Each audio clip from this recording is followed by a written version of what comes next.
مش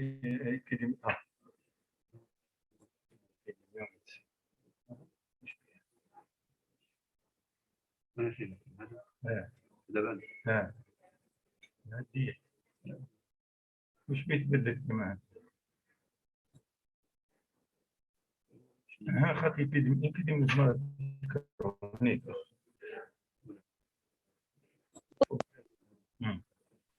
إذا لازم يتعدل بعد. لا أنا قبل الفورمة لا مش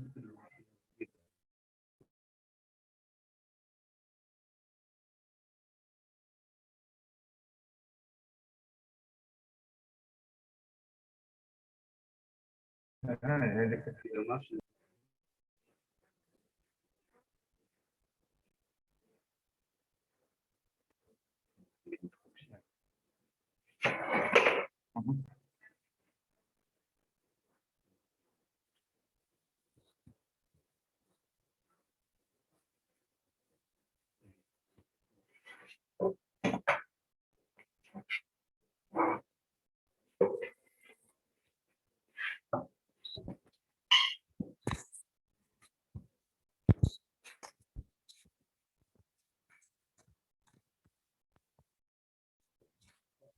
ما نسمع والو.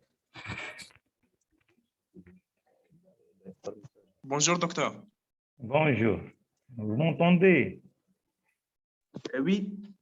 D'accord. Depuis tout à l'heure, on est sur le poste 4, en train de vous attendre.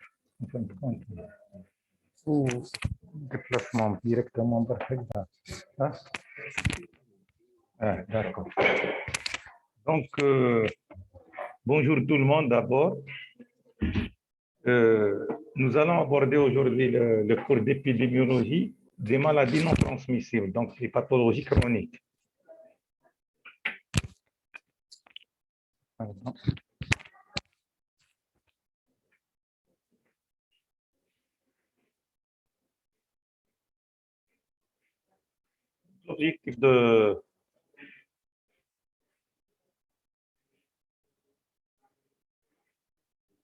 L'objectif de ce cours,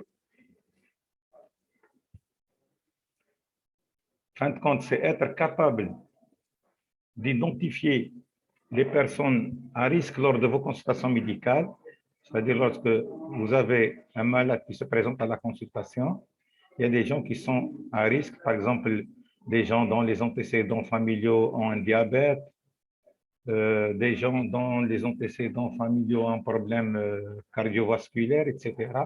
Donc, vous devez être capable, grâce aux connaissances épidémiologiques, parce que comme je vous l'ai dit la dernière fois, le diagnostic clinique d'un malade, il se fait sur la base de 3 éléments fondamentaux. Il y a la clinique, les symptômes cliniques donc. Le deuxième point, c'est les examens complémentaires, radiologiques, biologiques, etc. Et le troisième point, ce sont les éléments épidémiologiques. Par exemple, je prends dans ce cas-là en matière de pathologie chronique, une personne qui se présente avec un goitre, je lui pose la question sur ses origines. Ça peut être, par exemple, une femme qui présente un goitre, donc je lui pose la question, elle habite à Naba, elle ne s'est jamais déplacée dans Naba, et donc je vais penser beaucoup plus à un cancer de la thyroïde qu'un goitre endémique. Le goitre endémique, c'est dû à un problème d'insuffisance en matière d'iode, et les gens qui habitent la région de Mila, Milia, où le problème se pose, elles font un goitre, mais c'est un goitre endémique qui n'est pas un cancer de la thyroïde. Donc, vous voyez l'importance de l'épidémiologie en matière de pathologie chronique. Deuxièmement, comprendre l'importance et l'intérêt du temps du conseil minimal à réserver pour les personnes à risque. On appelle conseil minimal. Conseil minimal, c'est lorsqu'un malade se présente il présente un facteur de risque. Par exemple, vous lui dites vous êtes fumeur, il vous dit oui, je fume. Donc là, vous êtes obligé de lui réserver un peu un laps de temps pour le sensibiliser et l'inciter à au moins minimiser la consommation de tabac jusqu'à abandonner cette consommation. On l'appelle le conseil minimal. C'est le conseil minimal. Et en principe, tout praticien doit réserver un certain temps pour ce type de malade. C'est-à-dire, on ne se dit pas non, j'ai pas de temps, etc. Donc, je suis obligé, devant un tel malade, de lui réserver quelques minutes.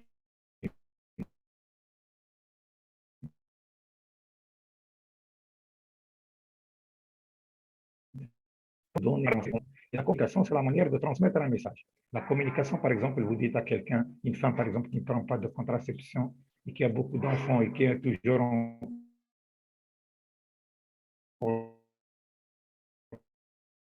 jeûne, provoque le cancer du sein. Si vous ne répondez pas,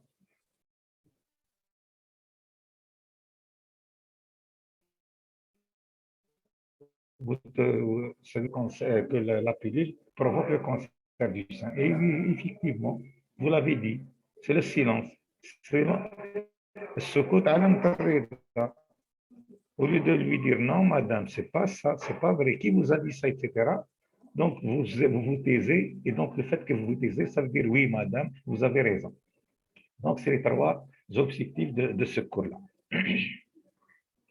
Donc, les maladies chroniques sont des affections non contagieuses de longue durée qui, en règle générale, évoluent lentement, mettent beaucoup de temps. C'est pourquoi, surtout lorsque des pathologies qui évoluent très longtemps, d'où l'intérêt du dépistage, par exemple le cancer de la prostate, qui est une pathologie qui évolue sur une quinzaine d'années. Et à ce moment-là, le dépistage trouve son intérêt. Il s'agit de toute une série de maladies qui ne sont pas transmises par un agent infectieux ou causées par des traumatismes. Donc, j'ai dit, il s'agit de toute une série de maladies qui ne sont pas transmises par un agent infectieux. Les maladies chroniques sont des affections non contagieuses, c'est-à-dire elles ne sont pas la maladie, mais les virus peuvent être un facteur de risque. Et papillomavirus et cancer du col utérin. Donc, mais cette pathologie n'est pas transmise. Par exemple, le cancer de l'utérus ne peut pas être transmis. Sa maladie ne peut pas être transmise à d'autres personnes. Ce sont des papillomavirus qui sont comme facteurs de risque et non pas comme moyen de transmission. C'est pourquoi on a dit ce sont des affections non contagieuses de longue durée. C'est-à-dire la contagiosité, c'est la transmission du virus. D'accord? C'est contrairement aux facteurs de risque des virus qui peuvent être un facteur de risque, par exemple dans l'ulcère de l'estomac, les papillomavirus dans le cancer du col, etc. Les cirrhoses hépatiques, donc c'est l'hépatite. 20% des hépatites B qui peuvent, et C qui peuvent évoluer vers la cirrhose hépatique et les hépatites chroniques. Les principales d'entre elles ont des facteurs de risque communs. De façon, presque, vous trouvez les mêmes facteurs de risque pour la majorité des pathologies cardiovasculaires, les pathologies rénales, etc. Et les stratégies de prévention sont dans ce cas également communes. Donc, les principales maladies chroniques imputables aux facteurs de risque qui sont les plus, qui est reconnu par l'OMS. Vous avez les maladies cardiovasculaires. Et les maladies cardiovasculaires sont la première cause de mortalité hospitalière chez nous en Algérie. Ils représentent environ les 22% des décès hospitaliers. Vous avez les accidents vasculaires cérébraux, les AVC. Et les AVC actuellement, il y a des services spécialisés en matière d'AVC, Nous, on a un problème parce qu'un problème de structure seulement. Par contre, à Alger, déjà, ils ont créé un service des urgences des AVC. Nous, c'est en principe ce service, c'est une unité qui doit être créée par le service de la neurologie. Malheureusement, le problème qui se pose chez nous actuellement, c'est le problème de structure. On n'arrive pas à trouver une structure pour mettre en place cette unité-là. Vous avez les cancers, ou le cancer, mais en fin de compte, il y a les cancers, il y a plusieurs, en fait, plusieurs types de cancers. Vous avez le diabète et vous avez les maladies respiratoires chroniques. Les maladies respiratoires chroniques, telles que les BPCO, par exemple, les bronchopneumopathies chroniques. Ça, ce sont les pathologies essentielles que l'OMS est en train de lutter et qu'elle essaye de mettre en place des programmes d'intervention. Par exemple, le diabète, c'est une épidémie actuellement. Environ 440 millions de personnes sont atteintes de diabète. Donc, c'est une vraie, elle se vit à l'état épidémique. Donc, il existe maintenant des preuves claires de l'augmentation du fardeau des maladies chroniques dans tous les pays, y compris dans ceux à faible ou moyen revenu. C'est-à-dire, en fin de compte, autrefois, un certain monde disait que c'était la transition épidémiologique. La transition épidémiologique, au départ, c'était les maladies infectieuses qui l'emportaient sur ce type de maladie, sur les pathologies chroniques. C'était beaucoup plus de maladies infectieuses. Avec l'avènement des antibiotiques, avec l'évolution de la santé de l'environnement, les moyens mis en place pour la lutte contre ces maladies, ces pathologies infectieuses dans des pays développés ont laissé la place aux maladies chroniques. Par contre, les pays en voie de développement et avec revenu, c'était beaucoup plus toujours les pathologies infectieuses. Malheureusement, avec l'évolution de la technologie, les pollutions atmosphériques, etc., au niveau des pays en voie de développement et les pays à faible ou moyen revenu, on a à la fois les pathologies infectieuses qui persistent toujours à cause des conditions environnementales. Par exemple, si vous prenez, nous, les problèmes, les maladies à transmission électrique, etc., plus les problèmes de santé dus aux facteurs environnementaux tels que la pollution des voitures, la pollution des usines, etc.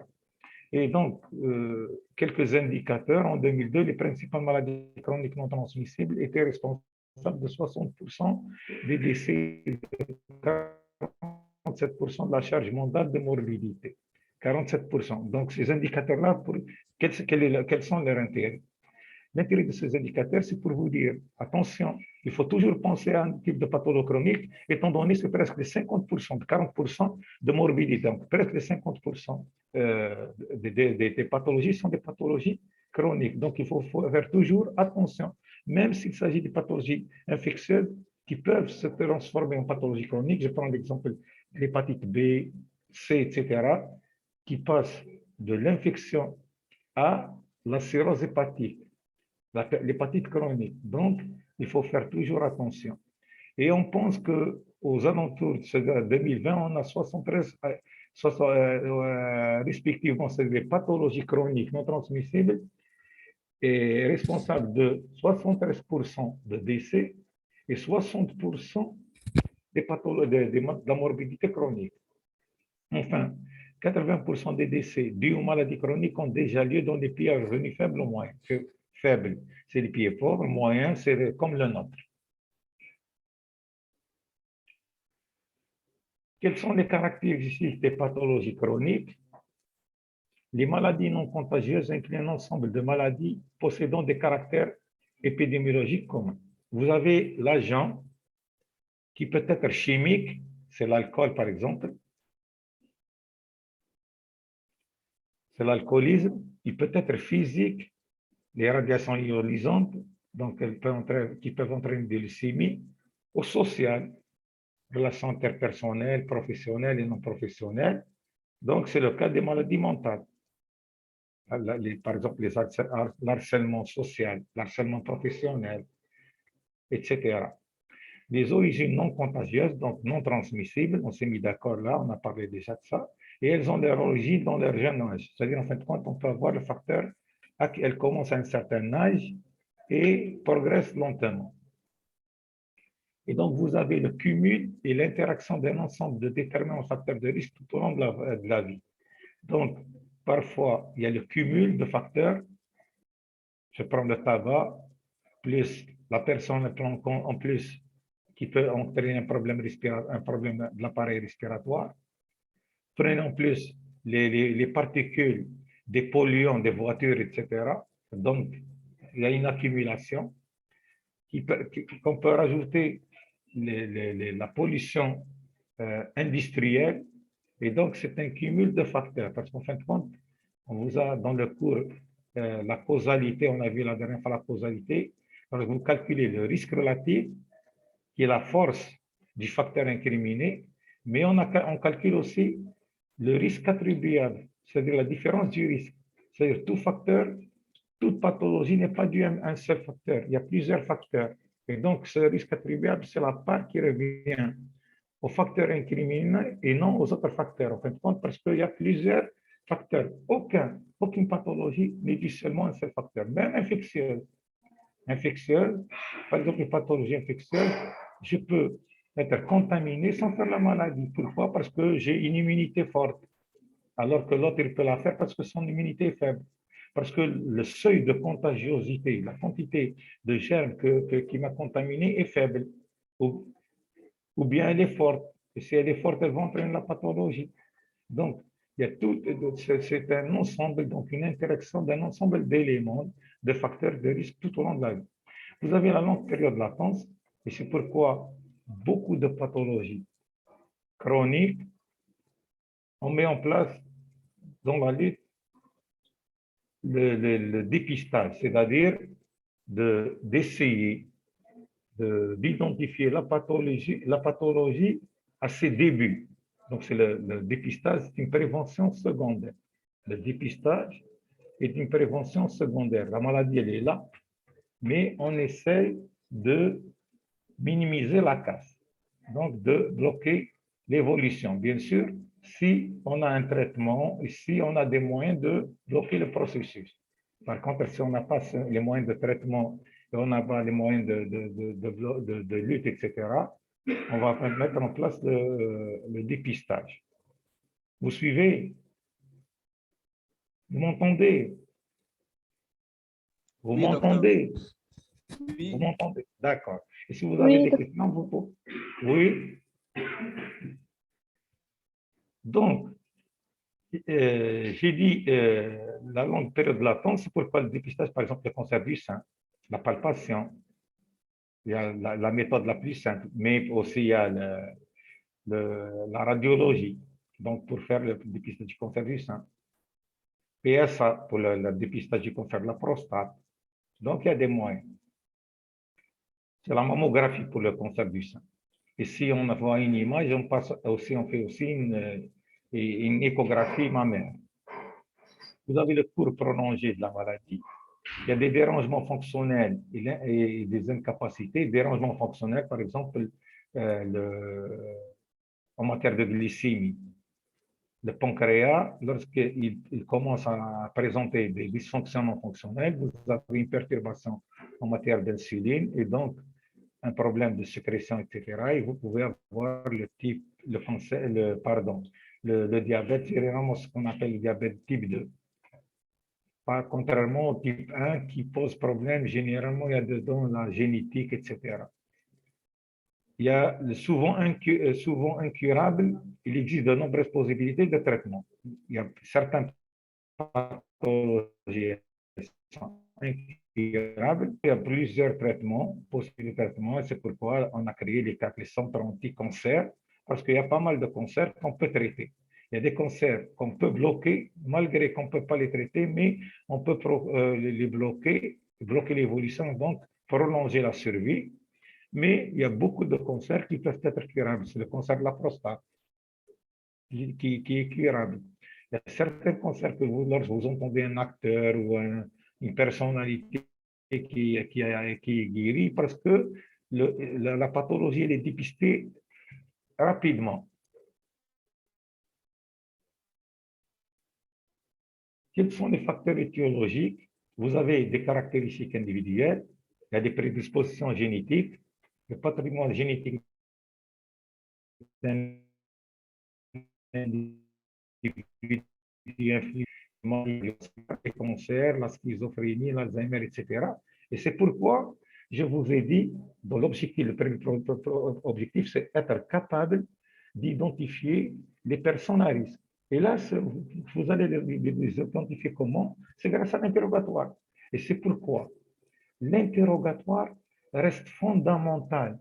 On ne demande pas au malade dès qu'il rentre à votre consultation, vous lui demandez d'aller directement sur la table de consultation. Non, vous êtes obligé d'abord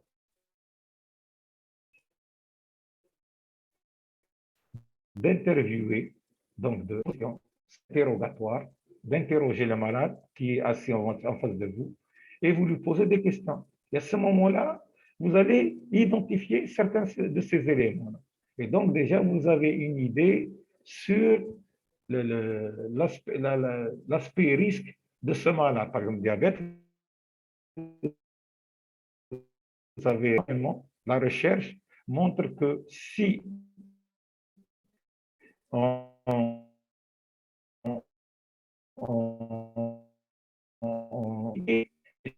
identifie une personne à risque avec certains conseils diététiques, etc. Certes, peut-être vous n'allez pas bloquer l'apparition du diabète, mais vous allez différer l'apparition du diabète chez cette personne-là. Par exemple, au lieu de cette une personne exposée génétiquement, elle va faire son diabète durant sa vie. Seulement, au lieu de le faire à 15 ans, elle va le faire à 25 ans. Pourquoi? Parce que vous avez mis en place des règles diététiques, d'hygiène diététique, etc. Et donc, vous allez prolonger une vie saine chez cette personne-là. Malgré, il va faire son diabète parce que sur le plan génétique, cardiovasculaire, l'hygiène de vie, l'alimentation, l'environnement, les cancers, la schizophrénie. Hein. Donc tout ça, vous pouvez du moins différer. L'Alzheimer aussi, c'est génétique. L'Alzheimer, c'est génétique. Et donc, lorsqu'on fait, c'est vrai que vous allez dire pourquoi le fait que c'est génétique, il va faire sa maladie. Oui, c'est vrai, il va faire la maladie. Mais il l'a fait tardivement. Et donc, c'est un gain. Et donc, le fait qu'elle est tardive, aussi, les complications de cette pathologie, ils vont être différées. Bien que les modalités d'action de l'hérédité ne soient pas définies de façon claire, les interactions par les gènes et l'environnement peuvent jouer un rôle important. Ce que je viens de dire maintenant. Vous avez les prédispositions ethniques.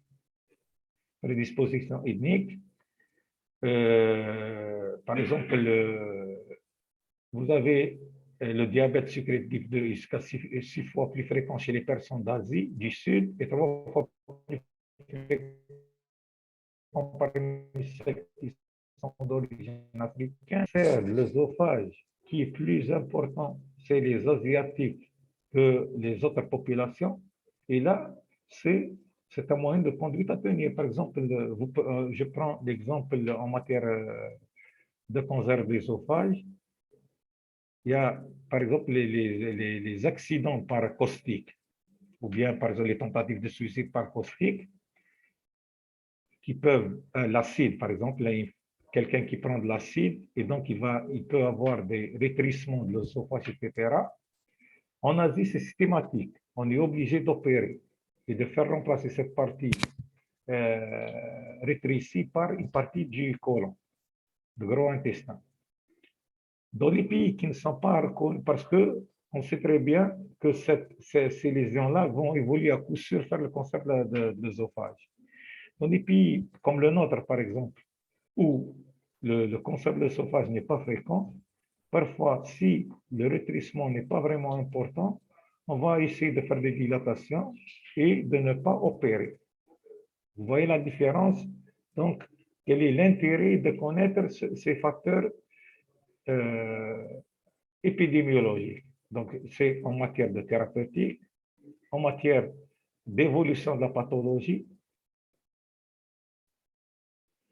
Vous avez le sexe, les femmes consultent plus souvent que les hommes, mais ça, elles consultent, on le verra au niveau de l'économie de santé, elles consultent plus les femmes, elles consultent plus, mais elles meurent mais les décès sont plus importants chez les hommes que chez les femmes.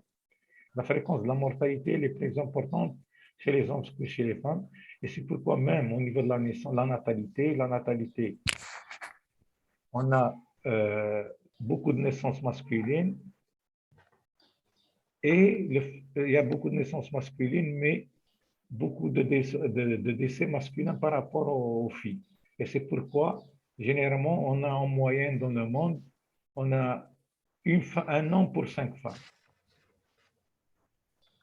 Il y a les déterminants sociaux, économiques et environnementaux qui peuvent intervenir, de revenus, l'instruction et les conditions de vie et de travail. On sont dans des différences d'exposition et de vulnérabilité des individus à l'égard des situations qui portent atteinte à la santé. Le revenu, vous allez me dire, mais c'est comment le revenu? C'est le revenu que la personne gagne. Une personne qui a un bon revenu, donc elle va acheter des produits de bonne qualité. Une personne qui a un revenu bas, l'essentiel, elle trouve des aliments, donc elle ne donne pas de l'importance à la qualité de l'alimentation. L'essentiel, elle cherche le prix le plus bas. Vous avez les conditions de vie de travail, bien sûr, les conditions de vie de travail, c'est normal. Une personne qui habite par exemple dans un appartement, ce n'est pas comme une personne qui habite dans un bidonville. Une personne qui travaille dans des conditions difficiles, par exemple, qui travaille dans une cimenterie où il y a la pollution de l'air et donc le risque de silicose. Une personne qui travaille dans un endroit, par exemple, où elle peut se faire contaminer, par exemple, de traitement des déchets, etc. Donc, c'est des facteurs qui peuvent intervenir. Les travaux, par exemple, durs, qui peuvent intervenir. Par exemple, les carrières. Donc, les carrières où on essaie de produire, par exemple, le gravier, etc. C'est des travaux durs avec la pollution, la poussière, etc. C'est à la fois des problèmes que peuvent entraîner, ces conditions-là peuvent entraîner, par exemple, des douleurs, des problèmes de santé vertébrale, rénale, plus la pollution de l'environnement. Il y a l'importance relative des facteurs étiologiques multiples encore mal connus. C'est pourquoi, parfois, actuellement, vous avez compris déjà l'intérêt des connaissances épidémiologiques. Les connaissances épidémiologiques, je vous ai dit dans le premier cours, pour les gens qui ont assisté au premier cours avec moi, ce qui est valable dans un pays peut ne pas être valable dans un autre pays. Par exemple, si on prend les IST, les infections sexuellement transmissibles, leur fréquence elle est moins importante dans les pays musulmans que dans les pays dans les pays développés, où la liberté sexuelle, etc. Par contre, il y a certaines choses qu'on observe. Par exemple, je prends l'exemple actuellement de la COVID-19. L'exemple de la COVID-19, au départ, dans la première vague, les décédés, donc les cadavres des décès, on ne faisait pas la toilette mortuaire. Pourquoi? Parce qu'on ne connaissait pas le mode de transmission. C'est vrai, on sait que c'est un mode respiratoire, mais on ne connaît pas très bien le mode de transmission. Une fois que le mode était bien connu, donc on s'était un cadavre il ne respire pas. Et le fait qu'il ne respire pas, il ne peut pas transmettre le virus à la personne qui assure sa toilette mortuaire. Seulement, on sait qu'il peut être manipulé. Et donc, qu'est-ce qu'on a décidé? On a décidé d'assurer la toilette mortuaire de ces gens-là. Maintenant, on assure la toilette mortuaire.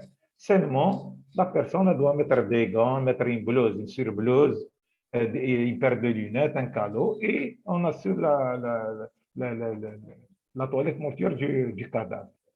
Donc, vous voyez, en fin de compte, C'est en fonction des cas. Actuellement, par exemple, vous avez l'Omicron qui pose problème. Et pourquoi l'Omicron, actuellement, l'épidémie, vous le savez, de toute façon, vous êtes en train de le voir autour de vous, il y a beaucoup de gens qui sont touchés par ce pas. Parce que on a démontré actuellement que l'Omicron peut être même transmis par la conjonctive oculaire. C'est l'exemple de la rougeole. Et donc, c'est pourquoi le nombre de contaminés est très important. Et ce n'est plus au départ, on disait maniporter, c'est-à-dire maniporter la main, on touche les yeux et donc on transmet le virus, le Covid-19, on le transmet de manière manuelle. Maintenant, en matière d'Omicron, les connaissances actuelles parlent de transmission de l'air. Et c'est pourquoi l'un des moyens de lutte, en plus de la distanciation, le lavage des mains à l'eau, savon ou gel hydroalcoolique, la bavette, on préconise 10. Oui, oui, vous avez une question? Donc, on préconise l'aération dans les milieux clos 10 minutes chaque heure. Et donc, il faut éviter les milieux clos. Vous avez les interactions étiologiques des facteurs presque méconnus. Vous avez la possibilité d'un effet additif et de potentialisation étiologique, c'est-à-dire, par exemple, l'ulcère. Quelqu'un qui est fumeur, il peut faire un ulcère. Et lorsqu'il prend plus en plus un café, il augmente la possibilité. C'est ce qu'on appelle le facteur de risque. C'est quoi un facteur de risque? Contrairement au facteur causal. Le facteur causal, la modification de l'un entraîne la modification de l'autre. Si j'arrête le facteur causal, je vais éviter l'apparition des effets de ce facteur causal.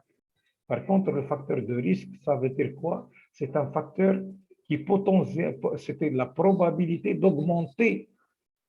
Par exemple, je suis fumeur, je risque de compliquer mon ulcère. Si je prends plus tabac et café, je complique plus que mon ulcère. Si je prends tabac, café et je suis soumis à un traitement anti-inflammatoire, le risque de faire une perforation devient plus important, etc. Et vous avez les maladies chroniques résultant de la combinaison de facteurs transmissibles et intransmissibles. J'ai pris le cancer du col, je vous ai parlé de papillomavirus, certains virus dont on parle en matière de diabète, etc. Vous avez aussi des comorbidités. Plusieurs maladies frappent certaines personnes. La prévalence de la pression sévère peut atteindre jusqu'à 33% des cancéreux. Vous allez dire comment la dépression, c'est les cancéreux. Bien sûr, un cancéreux, s'il n'y a pas une bonne prise en charge, les soins de support qu'on appelait autrefois les soins palliatifs, même si c'est un stade dépassé, il faut le prendre en charge, l'accompagnement, c'est-à-dire le soulager en matière de douleur, etc. Parce que sinon, un cancéreux qui, avec la douleur, ça veut dire quoi? Ça veut dire qu'il devient insomniaque. Ça veut dire quoi? Ça veut dire qu'il ne mange plus. Et donc, tous ces éléments-là vont faire une personne dépressive. Et c'est pourquoi vous pouvez avoir, vous dites comment quelqu'un qui a un cancer, il est violent. Il est violent, ce n'est pas parce qu'il est violent, parce que de nature, mais il est violent parce qu'à cause de la douleur, l'insomnie, etc., ça va faire de lui une personne dépressive, une personne violente. 29% des hypertendus et 27% des diabétiques sont dépressifs. Bien sûr, il veut manger telle chose, il ne peut pas le faire. Il y a toujours des interdits. Tout le temps, il vit dans les interdits. Hein? Donc, lorsqu'il mange, il essaie de faire toujours attention. Et donc, tout le temps, c'est comme actuellement, là, on parle des problèmes dépressifs avec la COVID-19. Pourquoi la COVID-19 elle est dépressive et on parle dans c'est des confinements, il faut faire ça, il faut respecter ça. Et donc, tout le temps, on est sur nos gardes pour éviter la pathologie, la contamination. Et donc, le fait que tout le temps, on est sur nos gardes et à un certain moment, on fait des petites dépressions. Quelles sont maintenant l'efficacité des moyens de contrôle? Il y a les moyens de contrôle, j'ai dit, on parle des moyens de lutte et de contrôle. Les moyens de lutte, ce sont les moyens de prévention. Les moyens de contrôle, c'est les moyens de thérapeutique. D'accord, c'est pourquoi j'ai méconnaissance fréquente des effets thérapeutiques à long terme, effets principaux et les effets secondaires. D'accord. Donc, c'est les moyens de contrôle. Je vous entendez parler les moyens de contrôle, ça veut dire quels sont les moyens de traitement. Vous entendez les moyens de lutte, c'est les moyens de prévention. Méconnaissance fréquente de l'effet des mesures préventives, changement du comportement et des habitudes de vie. Bien sûr, je prends toujours l'exemple de, je vais prendre en matière de changement de comportement des habitudes, je prends le sida. Le sida, au départ, il y avait,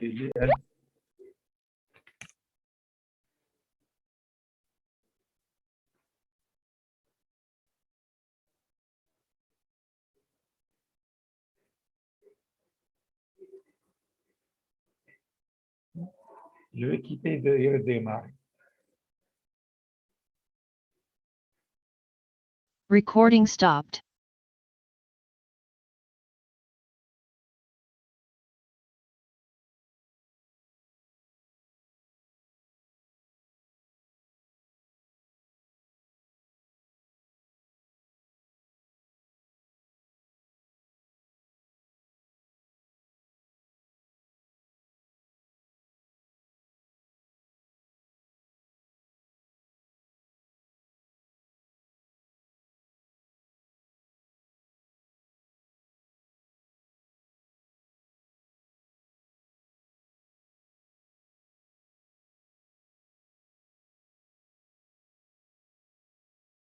Recording in progress.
Vous m'entendez?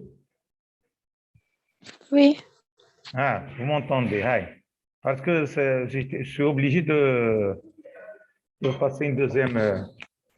Donc,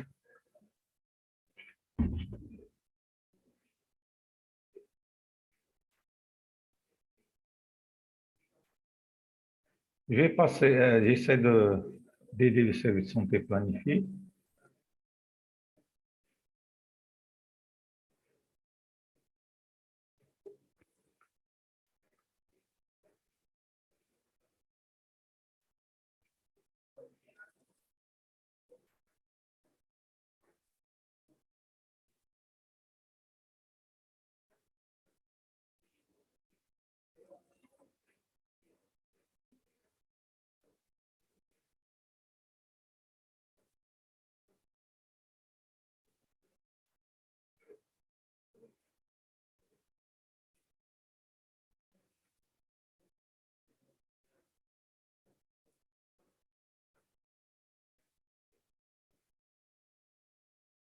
Donc, je vais continuer. Vous m'entendez maintenant? Vous m'entendez toujours? Hein? Vous me oui, répondez? oui, Oui, oui. d'accord. D'accord. Donc, On s'est arrêté tout à l'heure. Les principaux facteurs de risque des comportements qui peuvent être modifiés. Quels sont les principaux facteurs de risque qui peuvent être modifiés et qui sont préconisés par l'OMS? Vous avez la consommation du tabac, d'accord? Donc, elle peut être modifiée. Vous avez la consommation abusive de l'alcool. Là, on met une consommation abusive, mais nous, c'est la consommation d'alcool, carrément. Abusive, vous voyez, en fait, quand je vous ai parlé parfois d'abus en principe, parce que pourquoi ils disent abusif, comme quoi, et c'est vrai, on dit que, même حتى في القرآن الكريم يقول لكم الخمر يقول لك فيه ليه فوائد وليه فيه مضرة وفيه فوائد بصح قل باللي المضرة أكثر من الفوائد تاعو.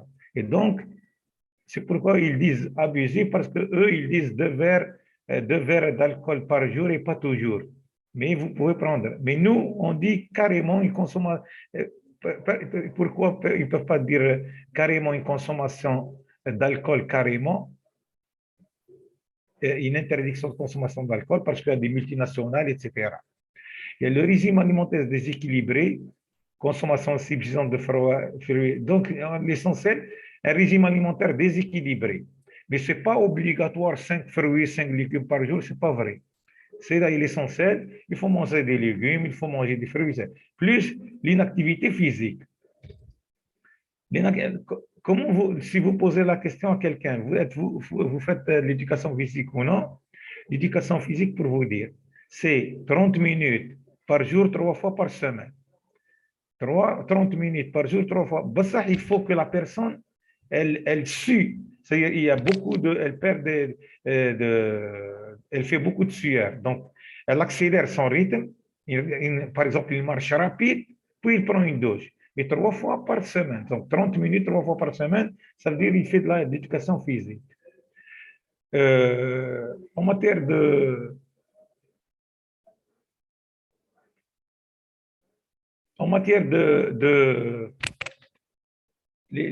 parmi les principaux facteurs de risque biologique, vous avez la surcharge pondérale.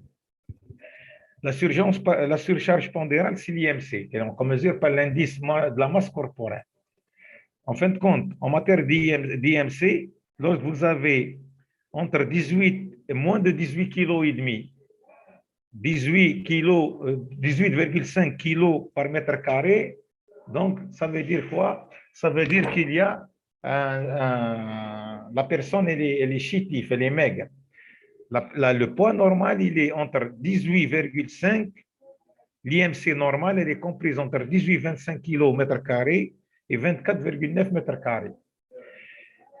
Si elle dépasse, elle est à 25, entre 25 et 29,29, j'ai dit donc, le poids normal, c'est 18,5 km carrés et 24,9 km carrés. Vous prenez note, c'est important. Le surpoids, quand est-ce une personne elle est en surpoids, c'est lorsqu'elle elle est entre 25 km carrés et 29,9 km carrés. Et elle devient obèse, c'est plus de 30 km carrés. On dit c'est une personne obèse. Concernant la glycémie, le sucre, donc en principe la normale, c'est dans le temps, l'ancien chiffre de l'OMS, c'est 50 grammes par jour. Maintenant, non, vous prenez, l'OMS, elle préconise pour avoir un chiffre normal en matière de sucre, c'est 25 grammes par jour. 25 grammes par jour, soit 6 cuillerées à café. 6 cuillerées. Mais le problème qui se pose, on ne peut pas contrôler les autres sucres. On trouve dans les gâteaux, on trouve dans les aliments, etc. Donc, c'est un peu difficile. Mais l'essentiel, pour contrôler sa glycémie, éviter les complications, etc. Donc, c'est 25 grammes par jour et 25 grammes, c'est l'équivalent de 6 cuillères à café par jour. En matière de la tension artérielle, c'est le sel. La tension artérielle, c'est le sel. Et donc, en matière de sel, la quantité doit être inférieure à 5 grammes par jour. Et 5 grammes par jour, c'est environ une cuillère à café de sel par jour. C'est l'équivalent d'une cuillère de café de sel par jour. Malheureusement, lorsqu'on achète le pain, il y a dedans du café, du sel, les gâteaux, il y a dedans du sel, etc. Mais de manière générale, ce qu'on peut contrôler pour nous, c'est 5 grammes par jour.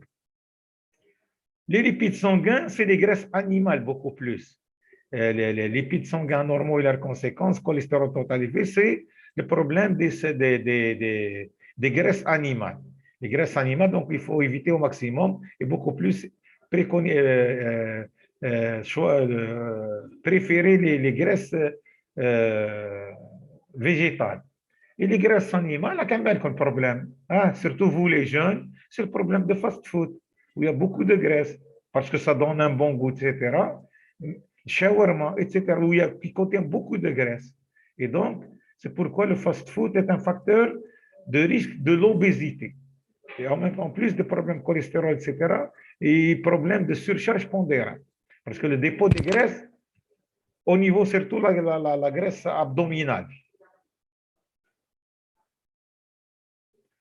Sur le plan surveillance épidémiologique des maladies chroniques, les objectifs de la surveillance, donc, des facteurs de risque des maladies chroniques et de certaines maladies sont par conséquent collecter les données.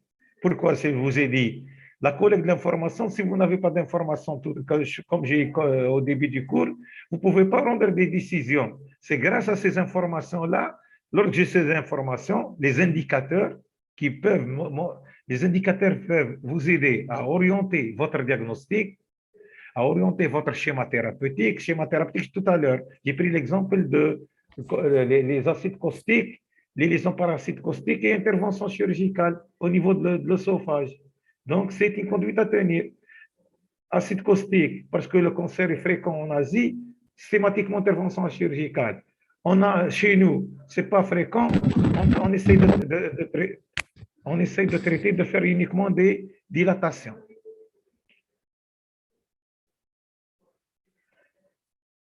Prévenir les épidémies de maladies chroniques avant qu'elles ne surviennent. Bien sûr, les épidémies chroniques, actuellement, le diabète, c'est une pandémie.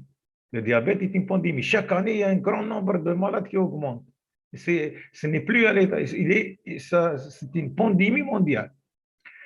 Aider les services de santé à planifier et déterminer les priorités de santé, bien sûr, à mettre en place les programmes de lutte. Par exemple, nous, actuellement, on a un gros problème, le cancer du sein chez la femme, et c'est pourquoi l'État, par exemple, vous prenez la CNAS, elle rembourse le prix de la mammographie, etc.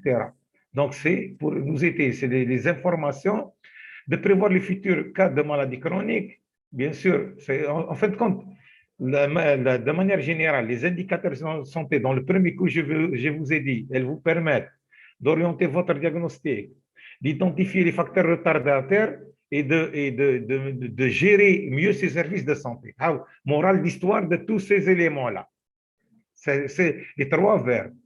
Elle nous permet d'orienter nos diagnostics, d'identifier les facteurs retardataires et de gérer correctement les problèmes de santé. Il y a un problème de médicaments, il y a un problème de structure, il y a un problème de lit, etc. Donc, j'essaie d'accéder. Les méthodes de surveillance, bien sûr, c'est le problème. Il y a des études descriptives grâce aux registres. C'est-à-dire que le registre cancer. Nous, en Algérie, on a uniquement le registre cancer. Mais dans d'autres pays, ils ont d'autres registres. Des registres de cancer, des registres de problèmes respiratoires. Chez nous, on a uniquement des registres de cancer. On peut faire aussi des études, des enquêtes descriptives. Des enquêtes descriptives, c'est ce qu'on appelle les enquêtes de santé. En Algérie aussi, chez nous, on fait des enquêtes de santé. Il y a les enquêtes analytiques, c'est pour la recherche scientifique, pour rechercher les facteurs de risque et les programmes d'intervention. Nous, en Algérie, beaucoup plus descriptives, c'est les registres et plus les enquêtes de santé. Et en matière de facteurs de risque, etc., on essaie de copier sur les pays développés parce que ça demande beaucoup d'argent, etc. C'est le cas des Américains, des pays européens, etc. Les moyens de lutte, vous avez le dépistage des maladies, leur traitement précoce, une maladie dépistée rapidement, donc le traitement précoce. Vous avez l'éducation sanitaire de la population qui est en place prépondérante en médecine préventive. Donc, dépistage qui est une prévention secondaire et leur traitement. L'éducation sanitaire qui est une prévention primaire. D'accord? L'éducation sanitaire, c'est une prévention primaire. Ne faites pas ça, etc. Mais elle peut être aussi. Donc, on essaye d'éduquer dès le départ. Ça dépend quand est-ce qu'on fait l'éducation sanitaire. Si une personne elle est déjà fumeur, etc., ça devient une éducation à ce moment-là, une éducation sanitaire secondaire. Mais si je fais, par exemple, je la fais au niveau de l'école pour inciter les enfants à ne pas fumer, etc., ça devient une prévention primaire, c'est-à-dire avant que la pathologie intervienne. Les mesures sur l'environnement à long terme dépendant de plusieurs activités non médicales. Bien sûr, en fin de compte, les problèmes de santé, vous le voyez, ce n'est pas uniquement un problème de la santé, mais ils peuvent être aussi un problème, ce n'est pas un problème du ministère de la Santé, mais ils peuvent être aussi un problème du ministère de l'Environnement, du ministère du Travail, du ministère du Commerce, lorsque les produits ne sont pas respectés, etc. Donc, en matière de choix, dans le cas des maladies chroniques, le choix d'une maladie à contrôler ne dépend pas uniquement de son importance par rapport aux indicateurs de santé, mais il dépend d'autres facteurs. Les cancers provoqués à l'abus de tabac sont des exemples de situations contre lesquelles l'intervention est justifiée. C'est-à-dire qu'il faut avoir, c'est comme les dépistages. Pour qu'une maladie nécessite, on met un programme de lutte contre une maladie, il faut d'abord connaître l'histoire de la maladie, connaître comment elle est transmise, on a des moyens de lutte contre cette maladie, etc. Sinon, si on n'a pas toutes ces informations, on ne peut pas mettre un programme de lutte. Donc, devient un sujet prioritaire s'il répond à certains critères. Son épidémiologie descriptive, analytique et son méthodologie sont connues. La pathologie clairement identifiable, vraiment connue. Les critères diagnostiques sont clairement établis en valeur pour l'orientation des plans thérapeutiques pour le pronostic. C'est clair là. Les moyens d'intervention ont été évalués, on connaît les plus efficaces. La participation du personnel médical a été acceptée dans une grande... C'est-à-dire, si le personnel de santé n'accepte pas, je vais prendre l'exemple, le cancer, je vais prendre le cancer rectal. Le cancer rectal, par exemple, c'est la rectoscopie, plus la colonoscopie pour le cancer du côlon. Or, les gens n'acceptent pas lorsqu'il est bien portant. Il vous dit, je ne vais pas faire une colonoscopie sous anesthésie générale, etc. Je ne la fais pas. Et donc, c'est pourquoi on trouve malgré que c'est un problème de santé publique chez nous, le cancer du rectum, le cancer du côlon. Mais là, c'est la participation. Vous voyez, en fin de compte, le terrain, c'est l'acceptation ou bien du personnel qui n'accepte pas, ou bien la population elle-même aussi qui n'accepte pas Donc, j'ai dit que les méthodes de prévention étaient évaluées, les moyens efficaces de réalisation ont été définis, les aspects sociaux et psychologiques reliés au diagnostic et à l'intervention ont été explorés, la collectivité, ce que je viens de dire, a accepté la responsabilité de contrôler les problèmes. Vous demandez, par exemple, en matière de cancer du sein, sur le plan génétique, nous, on ne fait pas le diagnostic génétique. Pourquoi? Parce que même en France, ils le font. Mais qu'est-ce qu'ils proposent aux femmes? Ils leur proposent de l'ablation du sein. Or, une femme qui se voit normale, comment voulez-vous lui proposer l'ablation de ses deux seins? Elle n'accepte pas. Et à plusieurs reprises, assisté des congrès où ils disent que lorsqu'on propose ça, la femme ne revient plus. Mais c'est normal, elle est bien portante, etc. Elle ne va pas accepter l'ablation de ses seins. Donc, qu'est-ce qu'elle se dit? Je vis comme ça, et si je vais faire un cancer du sein, d'ici là, on verra. Et les organismes médicaux communautaires de décision identification. Donc, c'est là les ministères de la Santé, etc., qui vont intervenir. Donc, on essaie d'accélérer. Les problèmes d'intervention doivent être connus et étudiés sur le plan éthique et légal. Le niveau d'intervention, une prévention primaire, la prévention primaire, c'est d'éviter l'apparition de la maladie. Donc, la maladie n'existe pas et on essaie de l'éviter. C'est une prévention primaire. Exemple, la vaccination. On vaccine pour éviter d'être atteint par telle pathologie. C'est une prévention primaire. Une prévention secondaire, c'est la maladie, elle est là. Le dépistage, c'est une prévention secondaire. Tertiaire, c'est pour éviter les complications de la maladie qui prête. Je prends l'exemple. Je prends le rhumatisme articulaire aigu. Le traitement de l'angine par la pénicilline est une prévention primaire pour éviter l'apparition du rhumatisme articulaire aigu. Une fois que le rhumatisme articulaire aigu est installé, plutôt, c'est ça. Une fois que le RA est installé, qu'est-ce qu'on va faire? On va faire la prévention par l'extensiline pour éviter des complications. Et une fois que le RA s'est compliqué par un problème cardiaque, on essaye de faire la prévalence, la prévention de ces complications pour qu'elles ne soient pas mortelles. Donc, prévention primaire, c'est pour éviter la maladie. La maladie n'existe pas et on essaie de l'éviter. La prévention secondaire, la maladie, elle est là et on essaie de l'éviter, d'éviter ces complications. Les complications sont là et on évite d'éviter l'handicap ou le décès. Hein, c'est ça les 3 niveaux de prévention.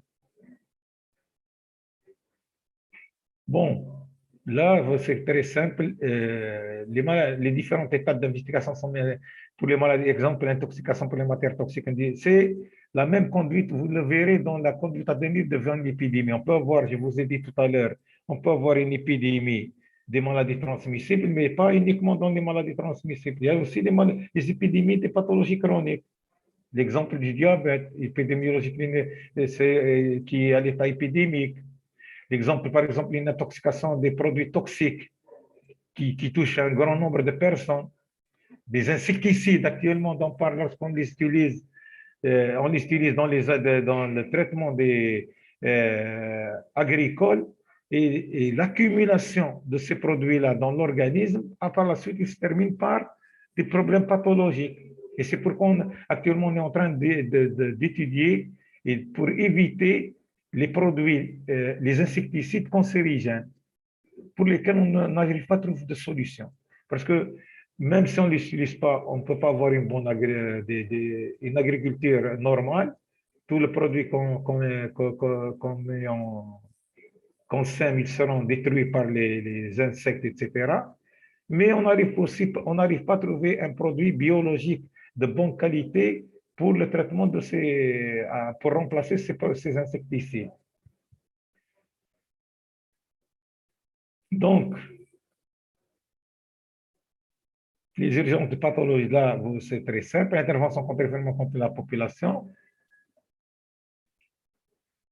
Dans son large concept, la prévention est considérée comme tout acte destiné à éviter les phénomènes sanitaires attendus. Elle est assurée par l'ensemble de la santé communautaire, qui représente et englobe toutes les activités médicales, biologiques, techniques, sociales et politiques qui visent la prévention. En fin de compte, la prévention, c'est l'affaire de tous.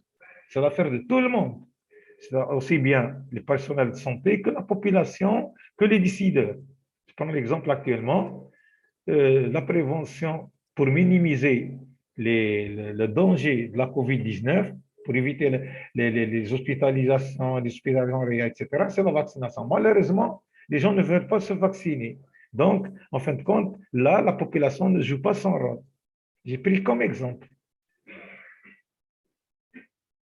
Bien sûr, la législation, en matière de législation, c'est l'interdiction. C'est si on laisse par exemple, je prends maintenant actuellement la vaccination. On laisse qu'elle n'est pas obligatoire. Donc, les gens ne veulent pas se vacciner. Mais par exemple, il y a déjà le Danemark a instauré la vaccination contre la Covid. Ils l'ont rendu de manière obligatoire. Donc, là, les gens vont se faire vacciner obligatoirement. Parce que s'ils ne sont pas vaccinés, là, obligatoire, ça veut dire payer une amende. Et ils ne peuvent pas exercer pas mal d'activités. C'est-à-dire qu'ils ne peuvent pas travailler parce qu'il n'est pas vacciné, donc il risque de faire la maladie, contaminer les autres, etc. Donc, il ne peut pas entrer dans un restaurant, il ne peut pas entrer dans une grande surface, etc. Donc, et on a constaté, l'expérience démontre que les mesures imposées sont plus efficaces que les mesures volontaires.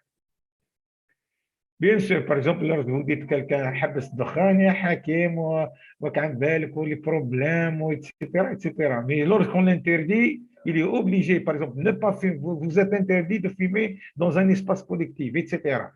Un espace public. Et enfin, je termine par la dernière diapo, qui est la surveillance des risques multiples et prévention des pathologies sous-jacentes. Donc, prévention intégrée des maladies chroniques. On ne peut plus considérer les maladies chroniques isolément. On s'aperçoit de plus qu'elles ont en commun des facteurs de risque habituellement reliés et que les stratégies intégrées peuvent être efficaces contre de nombreux problèmes. En fin de compte, si on veut régler un problème de santé, c'est pas uniquement, il y a certains facteurs Il y a des facteurs endogènes, des facteurs exogènes. Il y a l'environnement, etc. Il y a, en fin de compte, il y a l'État qui doit intervenir, il y a la population qui doit intervenir, il y a la population, les personnels de santé qui doivent intervenir. Et c'est un tout, en fin de compte. C'est-à-dire qu'on ne peut pas régler un problème de santé isolément.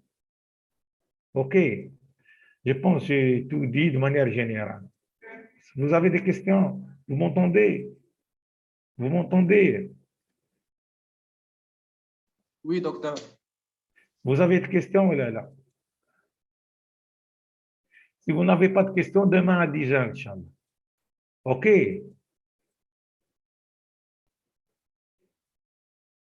D'accord? Aïe. À demain.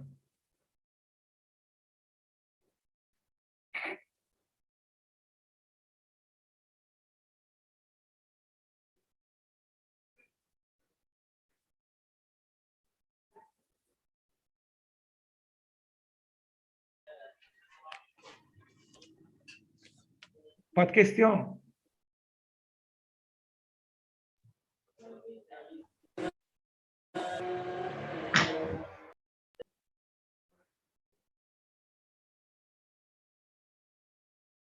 Il n'y a pas de questions? Aïe.